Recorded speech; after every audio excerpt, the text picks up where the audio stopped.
What's up, everybody? It's Got it. Keyz. Welcome to another episode of On the Mic. This episode is a little bit different. I am sitting with matter of fact. How about you introduce yourself rather than me tell it like you can tell it? Go ahead. All right, so this is dope. I've only done this like twice before, so now I get to do it again. Hello, everybody. My name is William Bowser. I am the vice chair, interim chair for the Audio Engineering Society, DC, Maryland, Virginia chapter. I am a voting member for the Recording Academy, aka the Grammys. I am the co-owner of Quality Touch Studios, along with my wife, Tracy Bowser. I am a mixing engineer, a recording engineer, a mastering engineer, an overall great, amazing human being who, if you don't know, you should get to know. And if you haven't got some work from me, you're probably missing out. So See, and that's why I needed for him to introduce himself. So on this episode of On the Mic, what we kind of want to do is have somewhat of a conversation about a plethora of topics. So this is really like unscripted, but we definitely want to touch a couple of things and get into a lot of things for the audio community, for the engineer community, for producers, for artists, whoever it may touch actually. But we actually want to discuss a couple of things. William, before before we hit record, because this always happens, you were kind of telling us, kind of telling me just about, a lot of the things that you are now accomplishing as a engineer, as a boss, just as a entrepreneur altogether. And you've been doing this for a very long time. You've been engineering for a while. So I kind of want to get your take on it. Like, what, like, we're in this industry and we work on a lot of projects. We work with a bunch of people. It's art. This is music. We love doing what we're doing. Um, and we have accomplishments. We value Mhm. the projects that we work on.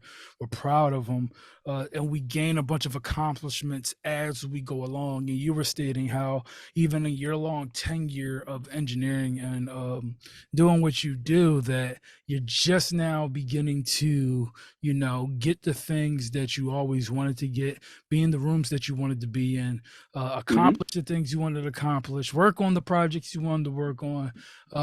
What are some of the things that contribute to that? You know what I mean? What are some of the things that you're doing now? And the reason why I asked that question is because, like, there's probably a bunch of engineers out there. There's probably a bunch of people who have been working on their music or have been in the industry for a while, and haven't seen the success that they want to see. So, what are the things that you've kind of been doing to achieve those big milestones? Well, the first thing, as my mentor and really good friend Ken Lewis has told me, you got to travel. Like you got to travel. There's period, period. That is the number one thing. You have to travel. In 2022, it does not mean you have to move away from where you live or relocate. You don't have to. You can, but you don't have to. But you have to travel. Period. No getting around it, no shortcuts, no staying in the room. You got to travel. So that's number one. Number two, besides the traveling part, you got to make sure that you have the ability, all right, to at all times not be humble, but be approachable. Mm, Okay. You have yeah. to be approachable because if you're not approachable, what happens? Nobody, and I mean nobody, is going to want to talk to you because you have to understand that being approachable means that somebody that barely has any money versus somebody that has a lot of money can come talk to you and they understand that you are a professional. Number one. Number two, you actually know what you're talking about in the actual field in which you work. You know what I mean? Never stop learning in the field that you work. That's probably my number three thing because it's one thing to be like, yeah, I'm a mixing engineer, I'm a recording engineer, I'm a mastering engineer. But it's another thing to actually know what that title entails. Mm, You know what I mean? And my daughter on the side. But you got to know, you have to know as an individual, hey, when I say I can mix a record, I can break it down. I know what you need. I know what's required of me. There's no ifs, ands, or buts about it. So I know what it means for me to mix a record. I know what it means for me to give an artist their deliverables. I know what it means to give a label their deliverables. I know the format that they want it all in, and I can go ahead and deliver that. Period. I can do the same thing to send it to a mastering engineer. I can do that as a mastering engineer. I know what the formats are. All these things have to be part of the job Mm. because it's part of the job. And if you want to be able to sit at that table, you got to know what it means to sit there when it's time and to play your position and your role when you are there. Mm. Because anybody can sit at the table. The reality is, though, not everybody is at the head of the table, and not everybody is ready to sit at the table because you don't always need to be at the table. Sometimes you can be in the room and put yourself in a position to get ready to sit at the table. Because what a lot of folks don't realize is in this business, that table is round. So real quick, let me interject. Let me ask you a Mm-hmm. question because you're saying something good. So how do we get in the room? You're saying like you can get in the room, you Mm-hmm. can there's a table there. Not necessarily saying you'll be at the table or not be at the table, but how do you get yourself in the room?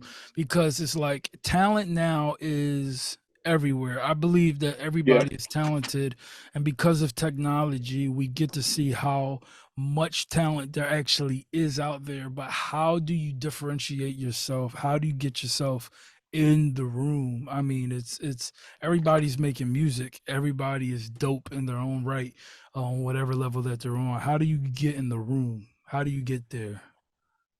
So, number one, everybody, like you said, is talented. Everybody is dope. Everybody says me, me, me. That is not how I've taught my guys and myself to approach things.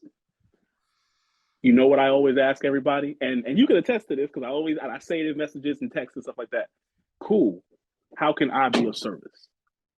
Right. And when I say that, that opens all the doors.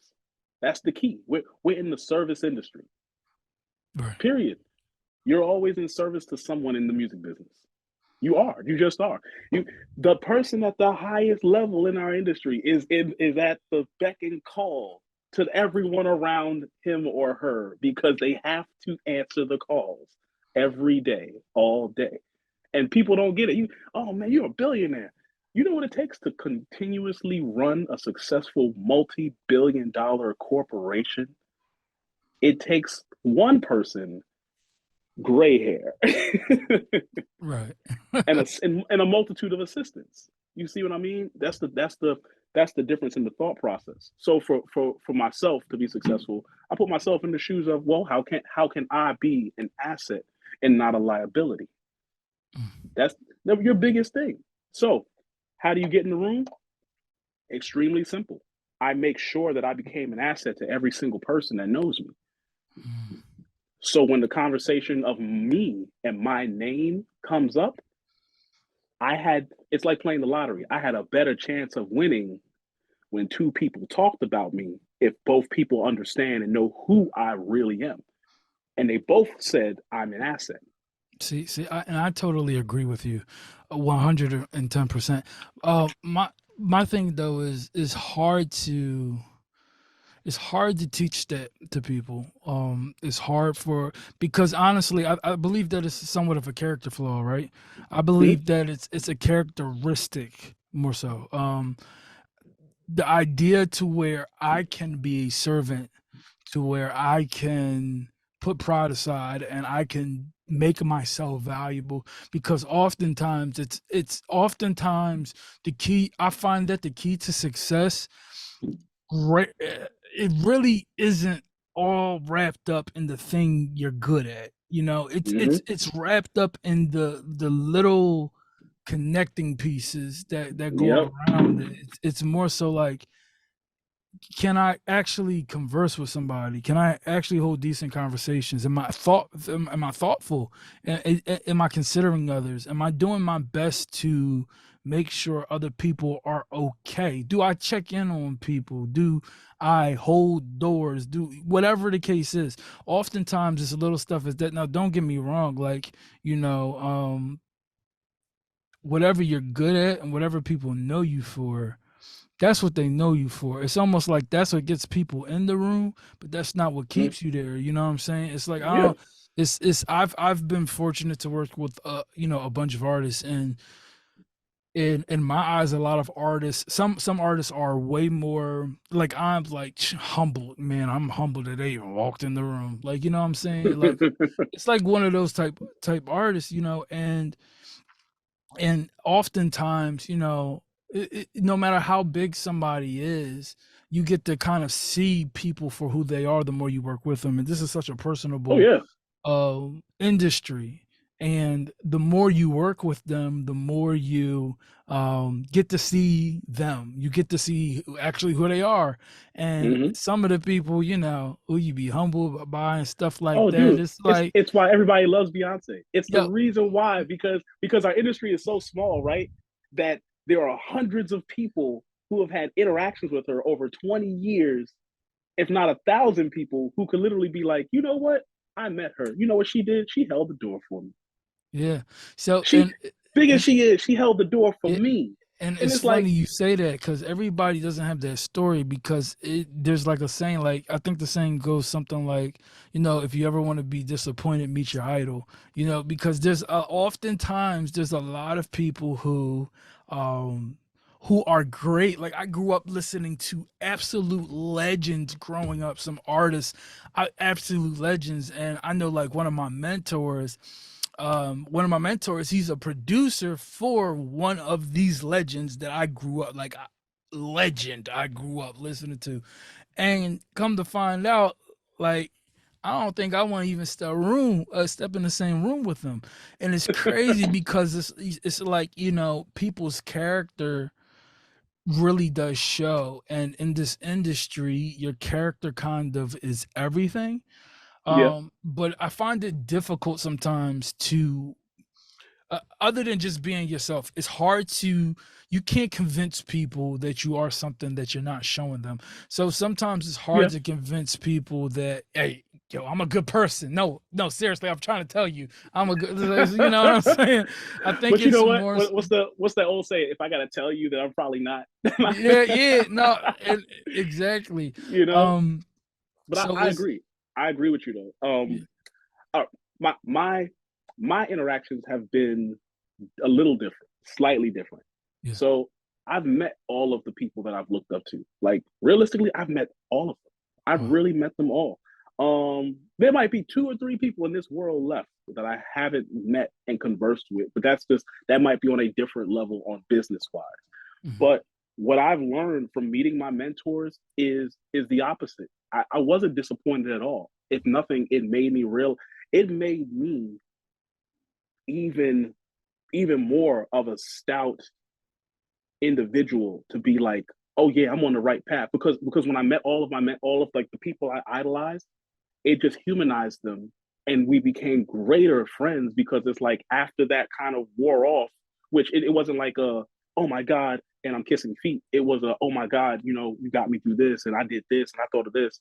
But the conversations, like you see how we're conversating right now, all right, again, I talk to everybody like this. Like I literally talk to everyone like this. So it's like talking to them, those people, it made it humanized them, and in that made me, as I grew in this industry, realize that this is how everybody is.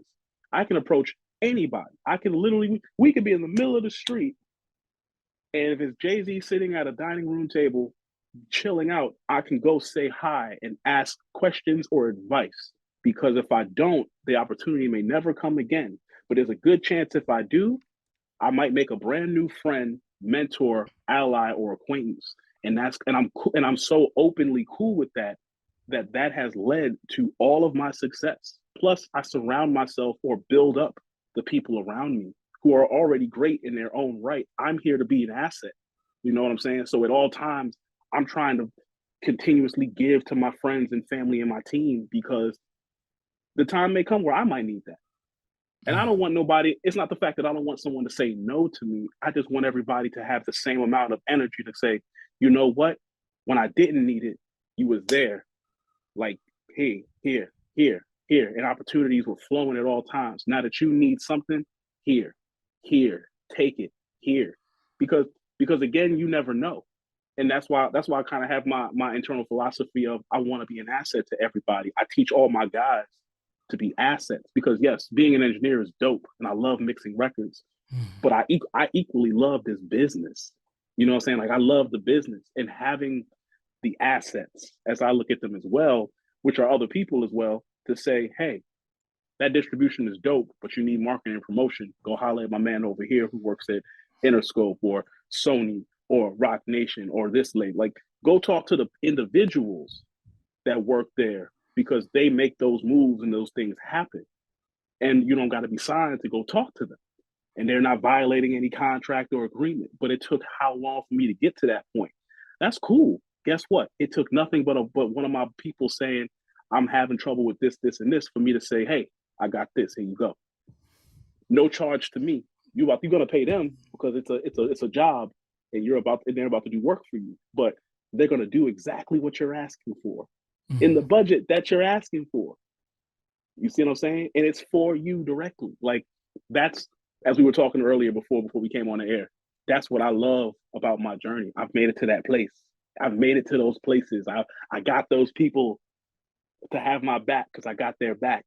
So now here we are, and it's like, hey, who needs distribution? You need distribution? I got distribution. Who needs real marketing? Who needs real radio play? Right. You know what I'm saying? Like, not this, oh yeah, we're gonna give it to you. What market? I don't know, but we're gonna get you. You know, who needs real tours? Who needs to find real managers? Right. You know what I'm saying? Like, who wants real label folks to really listen to their stuff? Like, who's really looking to get this and this? Because everybody say they want those things, but you got to be prepared to get those things. Wow. You know? Wow. So that's actually really dope in what you said. I do believe that we don't prepare ourselves for the thing. I always say this: be careful what you ask for because you might actually get it. And God answers prayers. God might actually give you what you asked for. And That's the reason why I say that is because, and I can truly attest to this. Like I've had goals certain years and goals goals for a specific time period or whatever in my working career, and it's like, hey, I want to work with this artist, or hey, I want to do this, or hey, I want to do that, right? And now looking back, sometimes I'm like, yo, if that would have happened then, like that would have been terrible for me. You know, I would have, I would have I would have really let myself down. And then I would have got bitter and I would have blamed everybody else, saying it was all their fault. And in reality, I had no business whatsoever taking part of the thing that I really asked for. So, like, I totally concur with what you just said. It's the reason why a lot of artists don't succeed because here's the thing: if you stick around this business long enough, you start to learn how the business works. Yeah. And because you now know what the business is like, could you imagine what you would have been like if you had gotten into a deal back in the day? They would have screwed you over for everything you were worth. And then you'd be bitter, and then you'd be like, nah, I'm not doing this no more because the industry is horrible and it does this to you. But now that you're older, you could be like, hey, if an artist comes to you and goes, hey, what do you look at this deal for me? What do you think? I think you need to do this and get rid of this and go take this back and tell your lawyer to do this for you. There's been some projects I pitched myself on, like, yo, let me mix this project. Let me do this. And then I listened at everything else I did in that time period at the time that I asked. And I said, what in the world was I talking about? What was you going to do once they sent you them files? You know, that ear had to get to that place. Yeah, where you're like, yeah, I got this. Yo, honest, and it's crazy because it takes a deep level of facing yourself to understand yourself and to be real with yourself and to not gas yourself up. And it's cool to always shoot for the stars and never lower your standards, but you have to know what you're capable of, because here's the thing, and I talk to a lot of people about this. It's like if say, for example, if God were to ever give me something, I would want to keep it. And sometimes I ask a lot of questions, and some people think, I'm kind of being, oh, Keith, you're being ungrateful. You should just be blessed that this is actually happening. And it's like, well, um, I'm under the school of thought that I want to be able to keep whatever I'm given, and that's even opportunities. I don't want to be handed something, and for the sake of somebody handing it to me, I feel Hmm. great. That's not the goal. The goal is to take what is being given to you, whether it's an opportunity, project, a deal, a tour date, whatever it is, and Hmm. you actually manage that correctly. Because the one thing you don't want to do is, it's almost like, yo, if you won $1 million, if you won the lottery, you don't want to be the guy who won the lottery and lost the money. You want to be the guy who's still rich. Okay, so Hmm. it's like it's it's There's a it's lot of folks like that, but you know what? And this goes back to what you said earlier, though. That is where people don't realize that's a character flaw. mm, It's a character flaw that a lot of people have because it's like out of sight, out of mind. It's yeah, like if unless your bank account is sitting there on like a small digital projector on the side of your face telling you as you spend the money watching the numbers go down, people literally, if I don't see it, I can spend it because I got it. right, And that's a character flaw because we always have to be of the mind state and understanding of, hey, chill out, slow down. We got this here so we can get to over here because that was the goal. The goal was to take this, to yeah, do this, to do this. So now that we got it, some people aren't used to getting it. So when they get it, they're like, "Oh my god, I got it, cool," and they go off on it, forgetting that it was meant to do this thing here to get to the next thing over here. right, And again, that's a character flaw. You know what I right, mean? So what you were saying is 100% true. Because yeah, some people they be like, yeah, you should be thankful and this and this. I'm very very thankful, uh, but but the only ones who know the plan is God and me. mm, So what you see is not all that's left. That's right, not all that's not its entirety. You'll see yeah, when it's done. When it's done, you'll see it. You'll see the whole thing when it's done. But right now, we not done. yeah, And that's kind of like where people it's kind of like when someone says, that artist blew up overnight. Of course not. It, right, it was years. It was years of work. Somebody said, "Oh my God, this person right here is fire. Let me take an interest in them. They move pieces. Oh my God, let's go book the studio time. You moved pieces. You made money. You made something work out of the things that weren't working currently. right, These are all moving pieces that most people don't see, and most artists get impatient. Most engineers they get impatient. Oh man, how come I ain't blow up? Well, man, I'm better than such and such. You might be, you might be better than such and such, but are you better than that person in that room at that time in a group of their peers yeah, that don't know you? You see what I'm saying? It's like you can be the best thing in the world. Guess what? The world has shown us that people will eat burgers that are bad for them. facts. You see So what I'm saying? that's actually really good.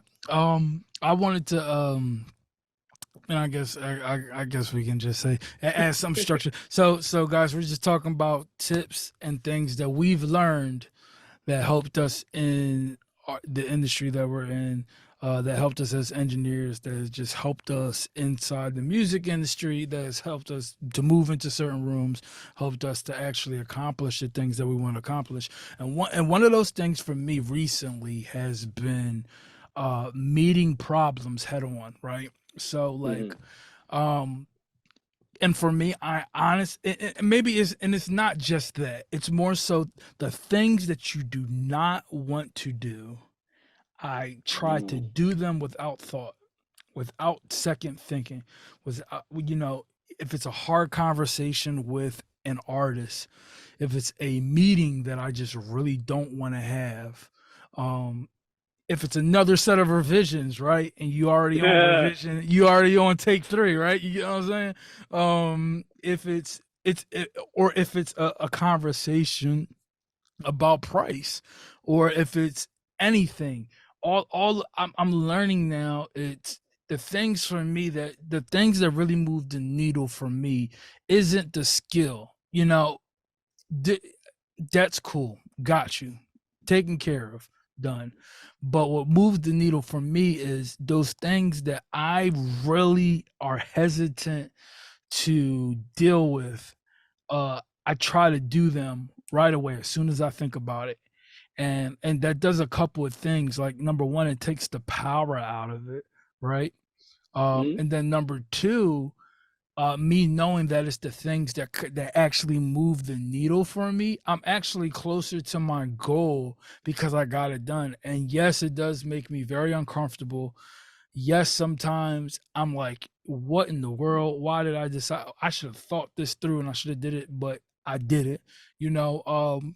But those are the things that kind of move the needle for me. So that's one thing that I've really started to try to do is to meet the problems head on, go do the things that I don't want to do and to do them with no thought. And honestly, that has been able to, you know, get me more clients. And not even just give me more clients. It's been able for me to build deeper relationships with a lot of the clients that I'm already working with.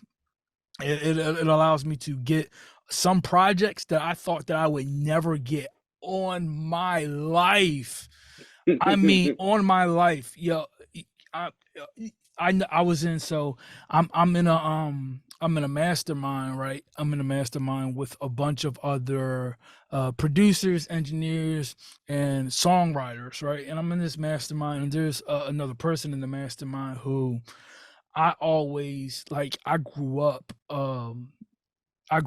listening to them, in other words. So let you know, I grew up listening to them and being a fan. And um the things like, you know, it oftentimes like, you know, you shoot your shot or you try to like, you know, whatever, Speaking of you which, know, I'm gonna shoot my shot. I'm gonna ask him to go ahead and get added to that. Oh, you get a yeah, chance. I got you, bro. And then so like so I'm in there and you know, and I worked on a project for we had to do kind of like well we had to kind of display things that we were working on. And funny enough, one of the other guys in the group, I actually did a project with him on, and so we displayed that for everyone. And the one who I grew up really listening to ended up liking it, right? She ended up like really liking it, and we're at the point now to actually I have the opportunity to work with her. So I'm grateful for that. But it's like, you know, what first set the tone for that is like, hey, when we did it, you know, when we displayed it, you know, I was hesitant to like at first to just be like, hey, I'm Keith. You know what I'm saying? Like, glad to meet you, and not just be like, "Oh my god!" Like, I watched you. You know what I'm saying? Like, so I Hmm. grew up. You know, but it's like overcoming that little bit, and that might sound silly, and it might sound a little minuscule, but how many times, like, if we were in that same situation, you know, somebody else was in that same situation, or if you find yourself in a room where there's somebody where you have an opportunity, I mean, Yep. opportunities that you prayed for, opportunities you hope for, the things that you actually really want to do, and not the stuff that you're playing yourself with. You know what I'm saying? Not the stuff that Hmm. you're gassing yourself on, thinking you're doing a lot more than what you're actually doing. You know, that room, that's it. Yep. That thing is there. The thing you've been hoping is right, like, you know. So it's like for me, it's like that little moment of should I or should I not, you know, me attacking it now has put me in the position to be exactly where I wanted to be, you know? And it wasn't salesy, it wasn't cringy, it wasn't pushy. It was almost as if God was like, about time. Like, I'm waiting Hmm. for you to get over you. And then it's Yep. like, you know, and this ain't no, you know, encouragement type podcast or talk, you know what I'm saying?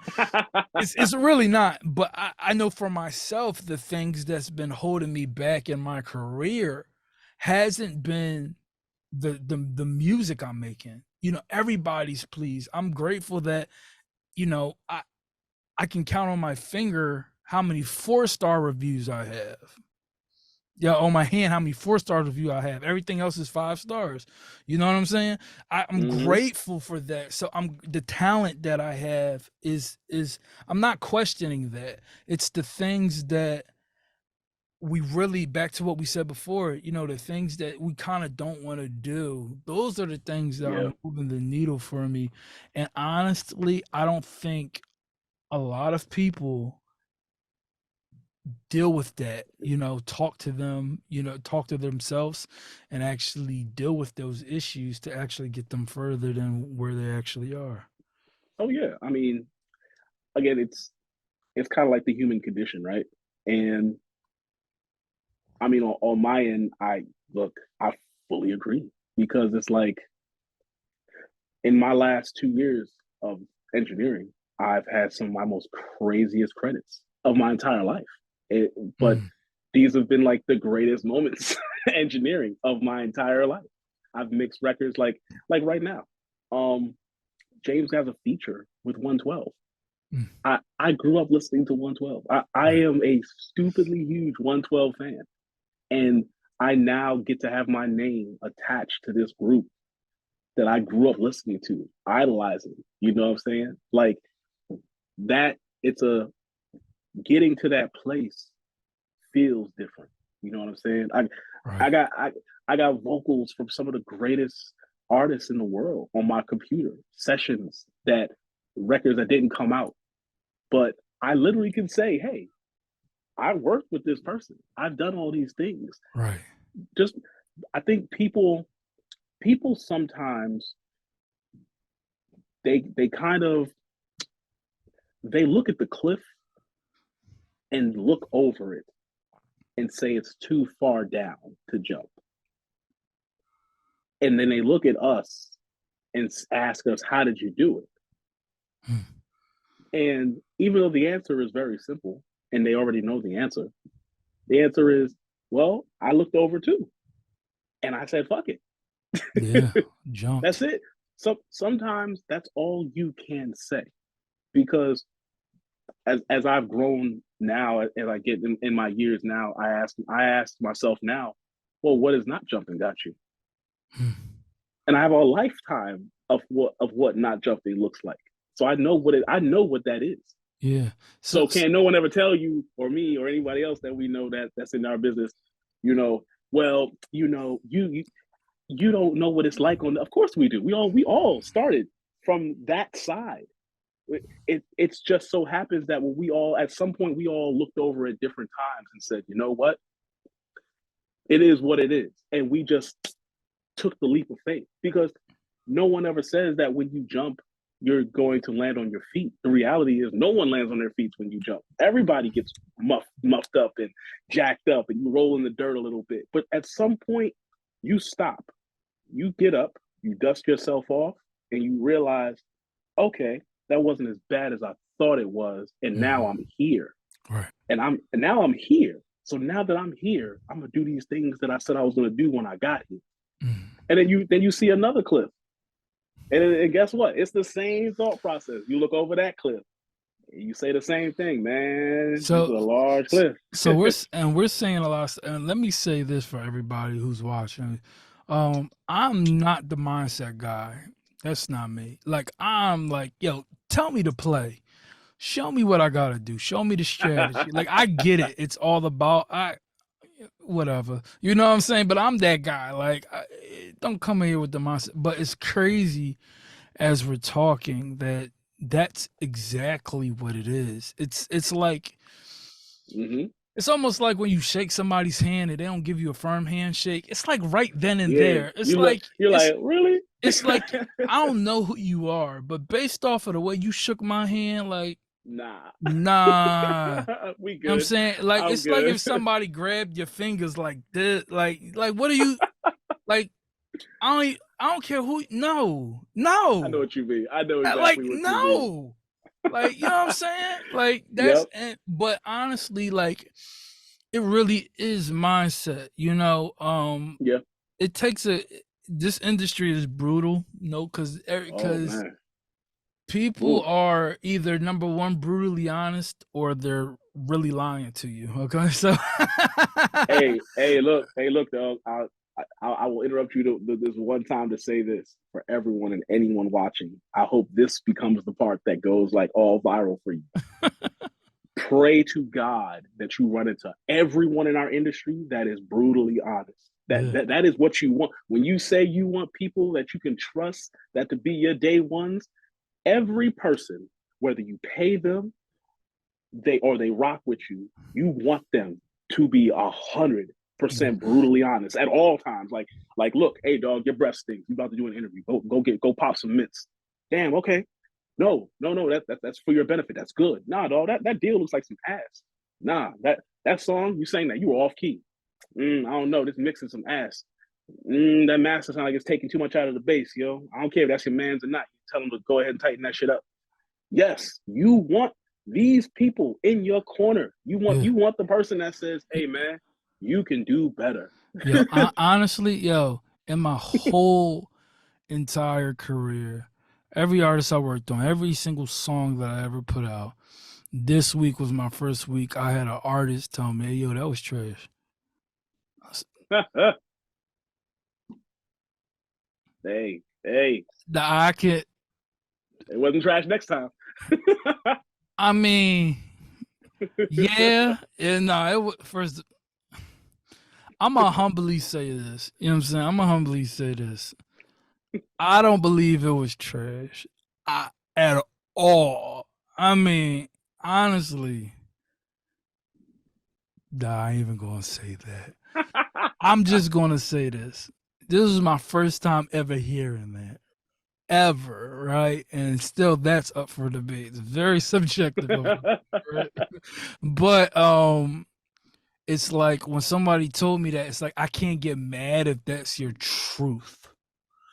You know, I can't get mad if that's your truth. And I now have a choice. I can either hear what you just said or I can get offended. And it's only in those moments to where because once again, I don't think it's trash for the record, but it's only in these moments where you will critically look at what you're doing. And Yeah.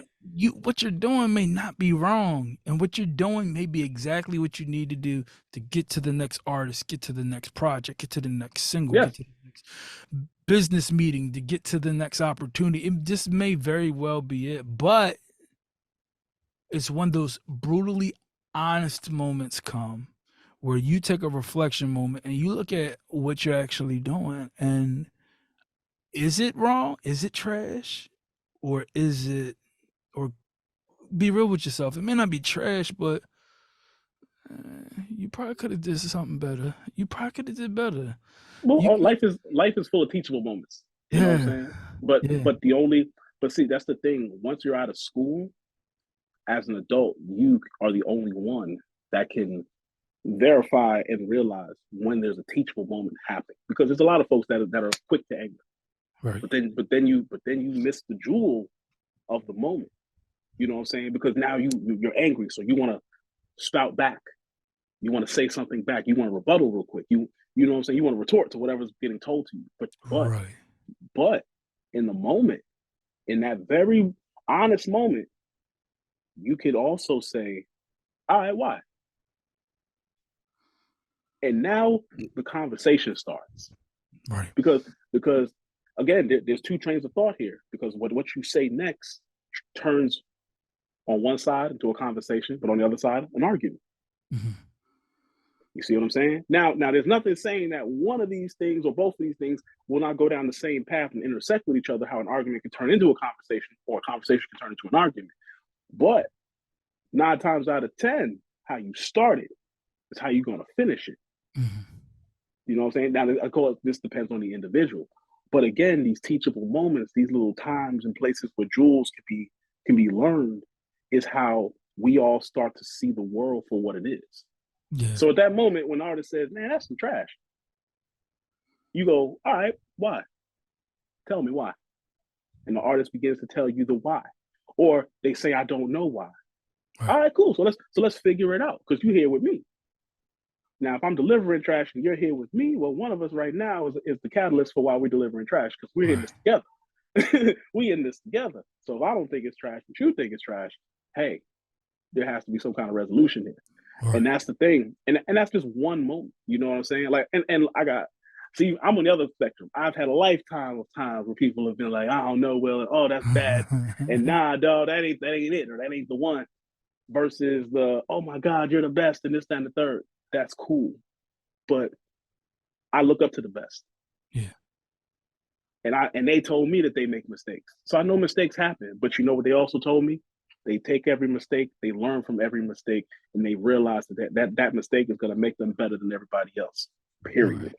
So I'm like, I bet, cool. Look, this could be the worst record you ever heard. You know what we're gonna do? We're gonna delete this whole thing, and I'm gonna start this mix all over again. And I Yeah. bet you we kill it. And Right. that's it. Because now I'm mad, and I ain't mad at you. I'm mad at me. Right. So now it seems I just got to beat myself. Shit, I got this. You know what I'm saying? I just gotta beat myself. That's all. I just gotta be. I just gotta be better than myself. Yeah. And who gonna be better than me but me? Right. You know, at all times, who's gonna be better than me? So I look at it. And that's exactly how I approach all the shit. Well, man, listen, bro, you a wealth of knowledge, bro. No, but you absolutely right. I've actually, I had the one revision or two. Hey, let's try to, this isn't quite da da da da da da. Da. Yeah, all the time. You know what I'm saying? There's Mhm. always be revisions. Oh yeah. But this time I was just like, huh? It had me thinking of a lot of things other than what they actually said. Honestly, be honest with you. But these are teachable moments, like you said, and they're all there to help us get better. So kind of like, just to reiterate, kind of like everything that we said, I think that it really is mindset over skill.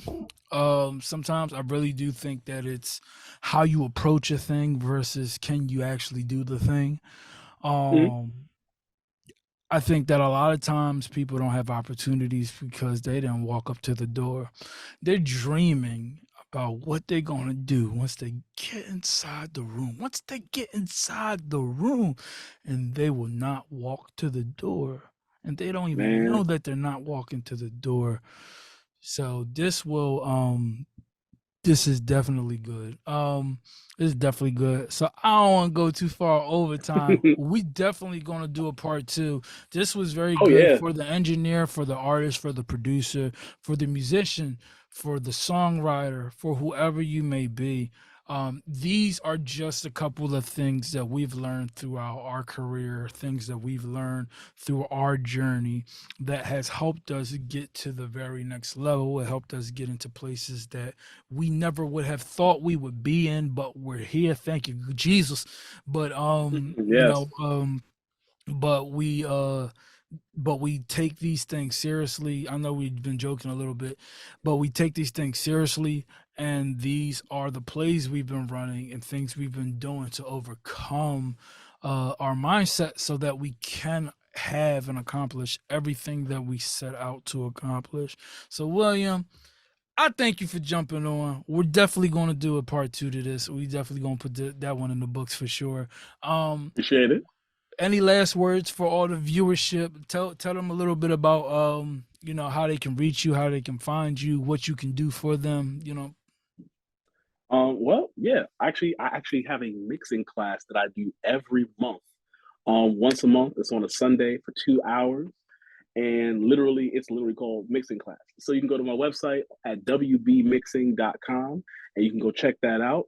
I also have a little PDF book which is called the industry checklist for artists that are trying to finish up the Mm, projects and they need to figure out what to do after the project is done being recorded, mixed, and mastered. So it has an entire checklist of websites to go to, places to hit up, things to fill out, and then I even have a little bonus thing on there for artists that want to go and perform in their own city or want to set up tours. So you're gonna have to check that out. It's on the website.